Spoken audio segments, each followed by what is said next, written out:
બ્રહ્માજીની ઉત્પત્તિ થઈને બ્રહ્માજીએ ભગવાનની આજ્ઞાથી 10 માનસ પુત્રોને પ્રગટ કર્યા, પણ એ બધા ઋષિઓ બન્યા. મરીચી, અત્રિ, અંગિરસ, પુલત્સ, પુલહ, ક્રતુ, ભૃગુ, વશિષ્ઠ, દક્ષ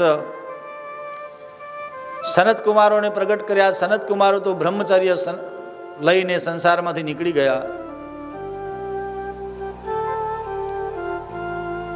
બ્રહ્માજીએ વિચાર કર્યો કે હું શું કરું.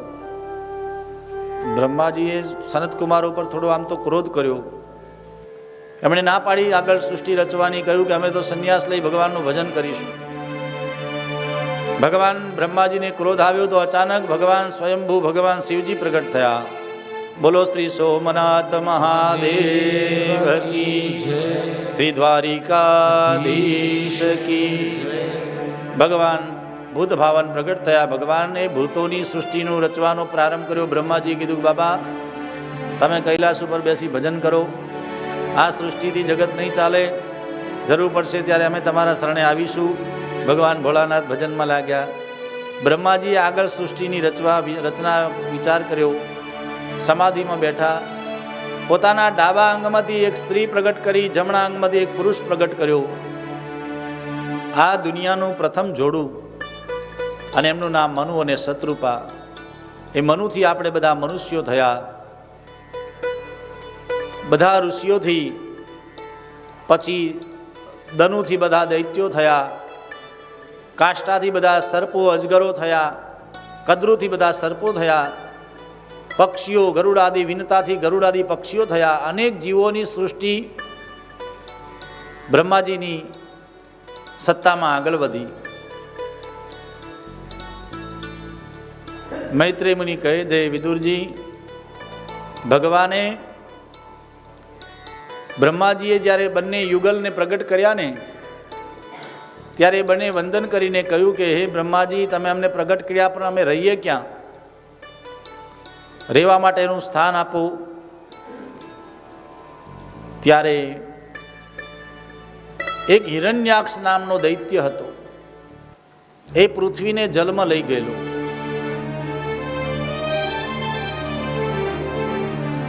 બ્રહ્માજીને વિચાર આવ્યો કે પૃથ્વી કેવી રીતના બહાર લાવું. ત્યાં બ્રહ્માજીને છીંક આવી, અને છીંક આવતા જ ભગવાન વરાહ ભગવાન પ્રગટ થયા. એક નાના શ્વેત બિંદુમાંથી વરાહ ભગવાન તરત જ મોટા થયા. વિકરાળ રૂપ લીધું, શુક્રના રૂપમાં છે. બોલો શ્રી વરાહ ભગવાન કી જય, શ્રી દ્વારિકાધીશ કી જય. ભગવાન વરાહનું રૂપ લઈ જળમાં ગયા. અગાધ જળ હતું. હિરણ્યાક્ષ પૃથ્વીને જળમાં લઈ ગયેલું. એની સાથે યુદ્ધ કરી ભગવાને પોતાના બંને શિંગડા ઉપર, મુખ ઉપર, દાંત ઉપર પૃથ્વીને લઈ અને દસે દિશામાં દિગ્પાલ ગોઠવ્યા. જળમાં સમતોલ રાખી શેષનાગને નીચે રાખ્યા. આ પૃથ્વીને ગોઠવી મનુ અને શત્રુપા બંને જણા ત્યાં રહેવા લાગ્યા પૃથ્વી ઉપર. વિદુરજીએ પૂછ્યું, મહારાજ પેલો હિરણ્યાક્ષ કોણ હતો? મૈત્રેય મુનિ કહે છે, વિદુરજી સાંભળો, દિતિના દૈત્યો થયા ને. દિતિ કશ્યપ ઋષિના પત્ની હતા. કશ્યપ ઋષિને આમ તો 7 પત્નીઓ હતા, દિતિ, અદિતિ, વિનતા, કદ્રુ આદિ. એમાં દિતિથી દૈત્યો થયા, અદિતિથી દેવતાઓ થયા. એ દિતિ એક દિવસ કશ્યપ ઋષિ પોતાનો મંત્રમાળા કરીને ઊભા થયા. સંધ્યાનો સમય હતો. કામાવેશમાં આવી અને કામ ભોગની ઈચ્છા વ્યક્ત કરી. ઋષિએ ના પાડી છતાં માન્યા નહીં, અને અંતે ક સમયે ગર્ભ રહ્યો. એના ગર્ભમાં 2 રાક્ષસો પ્રગટ થયા, હિરણ્યાક્ષ ને હિરણ્યકશિપુ. ભગવાને હિરણ્યાક્ષનો વધ કર્યો અને પૃથ્વી ઉપર મનુ અને શત્રુપાને સ્થાપ્યા. કહ્યું કે હિરણ્યાક્ષ ને હિરણ્યકશિપુ કોણ હતા?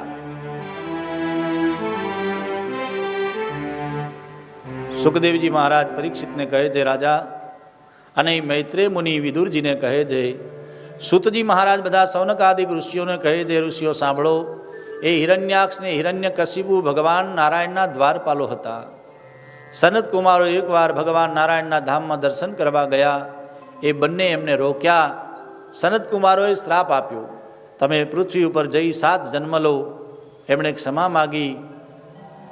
સનત કુમારોએ કહ્યું કે તમે ભગવાનને વેરભાવથી ભજશો, રાક્ષસ યોનિમાં પ્રગટ થશો તો જલ્દી આવશો, 3 જન્મમાં તમારી મુક્તિ થશે.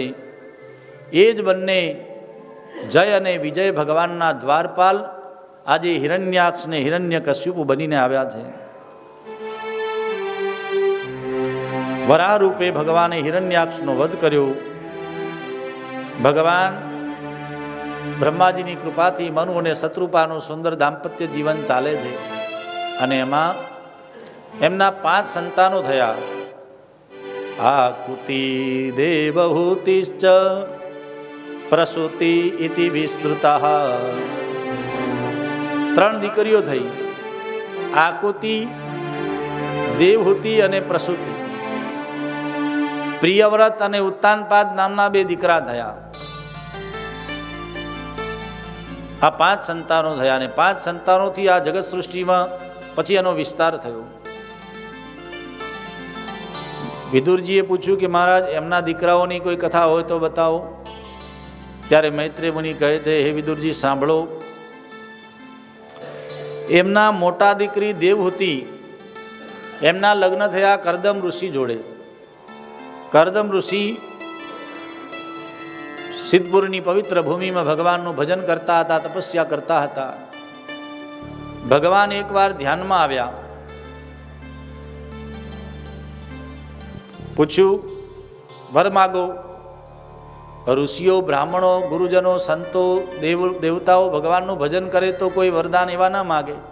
અને રાક્ષસો વરદાન માગે તો પાછા આમ ના મરું, તેમ ના મરું, આમ કરું તેમ કરું, આવા જ વરદાન માગે. હું યાદ રાખો, ભગવાન પાસે વરદાન એવા માગવા જ નહીં, બસ ભગવાનને જ માગો. કરદમ ઋષિ કહે છે, પ્રભુ મેં તો તમારી ઝાંખી કરવા, દર્શન કરવા માટે જ ભજન કર્યું હતું, મારે કંઈ જોતું નથી. પણ ભગવાને કીધું કે ઋષિ તમે એક કામ કરો, મારી ઈચ્છા છે તમે લગ્ન કરો. અને ઋષિથી સંતાનો જન્મે જગતમાં ક્રાંતિ લાવે. કરદમ ઋષિએ કીધું ઠીક છે પ્રભુ, હવે મને કન્યા કોણ આપશે? હું રહ્યો જંગલનો ઋષિ, અને અત્યારે કર્મકાંડમાં આપણે બ્રાહ્મણોને બહુ તકલીફ છે. હા, કર્મકાંડ કરતા હોય એને તો દીકરી દેતા જ નથી કે હા, એટલે મને દીકરી કોણ દેશે? ભગવાન કહે છે ચિંતા ના કરો કરદમ ઋષિ, તમારે ત્યાં થોડા સમય પછી રાજા આવશે. શત્રુપા અને મનુ બંને આવશે ને એમની મોટી દીકરીના વિવાહ તમારી સાથે થશે. કરદમ ઋષિ કીધું કે પ્રભુ હું વિવાહ કરું, પણ એક કામ કરો, તમારે મારે ત્યાં પુત્ર બનીને આવવાનું. ભગવાને કીધું તથાસ્તુ. ભગવાન દર્શન આપીને ગયા. 2 દિવસ પછી ભગવાને જેમ કીધું તે પ્રમાણે મનુ અને શત્રુપા રથમાં પોતાની દીકરીને લઈને આવ્યા, દેવહૂતિને. અને દેવહૂતિનો હાથ કરદમ ઋષિને આપ્યો. દેવહૂતિ પણ ત્યાગી હતા. ગમે તેવી તકલીફ વેઠીશ, પણ પતિને દેવ માની અને પતિવ્રતાથી હું પતિની સેવા કરીશ. અને પત્નીનો ધર્મ છે, પતિ જે પણ સ્થિતિમાં હોય અને પતિનો આદર કરે, પતિની સેવા કરે. ભગવાન દાંપત્ય જીવનમાં મનુષ્ય જીવન કેવું હોવું જોઈએ એ પણ બતાવ્યું છે હું, કે પત્નીએ પતિની કેવી રીતના સેવા કરવી. પોતાના પિતાનું માન વધે એમ સમાજમાં રહેવું. જો દીકરી સારું કામ કરે તો પિતાનું માન વધે. કુળનું માન તો વધે, પણ પોતાના જન્મના કુળનું માન વધે. અને દીકરી ખરાબ કાર્ય કરે તો પોતાના પિતાનું જ નાક કપાય, પિતાનું જ ખરાબ દેખાય. નિત્ય પરિચર્યામાં પ્રીતિથી પોતાના પતિની સેવા કરે છે હું. વિશ્રંભેણ આત્મશોચેન ગૌરવેણ દમેન ચ. જે સ્થિતિમાં જ્યારે કોઈ વાર પગાર ઓછો આવે, પગારમાં કોઈ વાર મોડું થાય, લેટ થાય.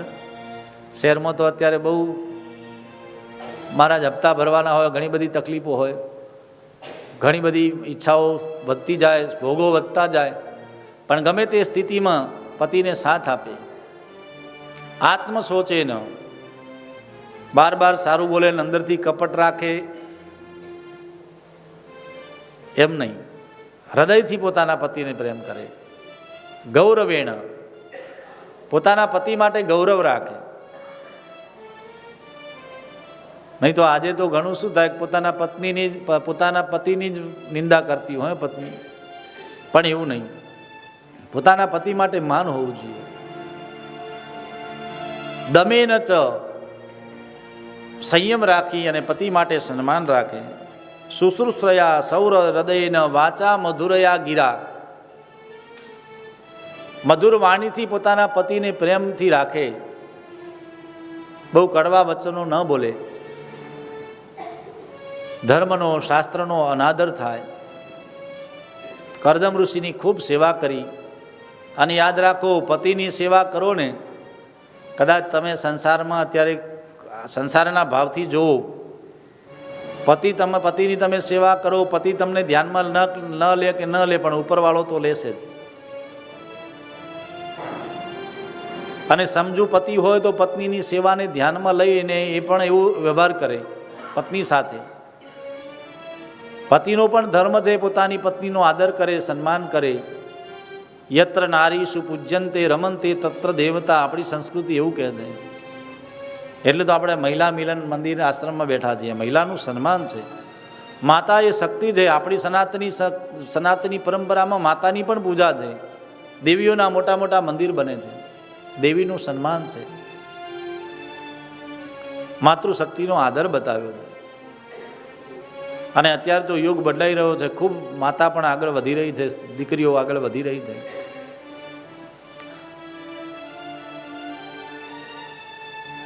પોતાના પતિની ખૂબ સેવા કરે છે. કરદમ ઋષિ ઘણા વર્ષો સુધી માળામાં જાપમાં એટલા લાગેલા, પોતાની પત્નીની સેવામાં એમને ધ્યાન રહ્યું ને ઘણા સમય પછી એમને ભાન થયું કે અરે રે, મારી પત્નીએ મારા માટે આટલું બધું કર્યું.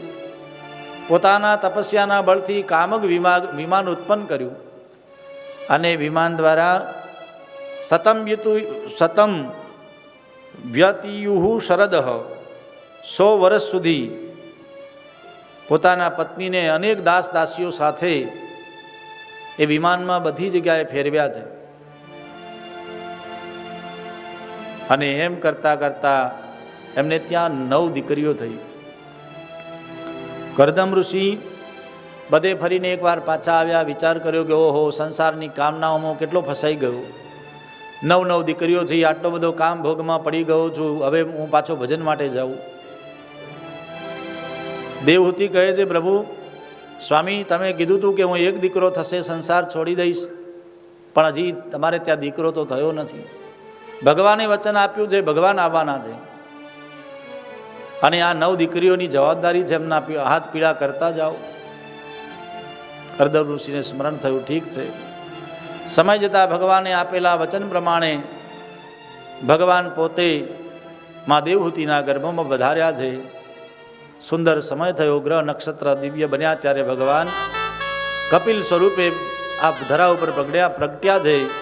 બોલો શ્રી કપિલ ભગવાન કી જય, શ્રી ધરણીધર ભગવાન કી જય. કપિલ ભગવાનનો જય જયકાર થયો. દેવોએ દુંદુભીઓ વગાડી, ઋષિઓ ખૂબ પ્રસન્ન થયા. બધા બ્રહ્માજી પણ રાજી થયા. પોતાના 10 દીકરાઓ હતા ને એમાં એક નારદ તો સંસારમાં પડ્યા નહીં, 9 ઋષિઓને લઈને આવ્યા એ ભગવાનના દર્શન કરવા માટે. 9 ઋષિઓને લઈને આવ્યા. અહીં કરદમ ઋષિને ત્યાં પણ 9 દીકરીઓ થયેલી, અને 9 ઋષિઓ સાથે 9 દીકરીઓને પરણાવી. મરીચીને સાથે કલા નામની દીકરી પરણાવી. અનસુયા અત્રી સાથે પરણાવ્યા, અનસુયા માતાને. શ્રદ્ધાને અંગીરસ મુનિ સાથે પરણાવ્યા. હવિર્ભુ નામની કન્યા પુલચ્છ મુનિ સાથે પરણાવ્યા.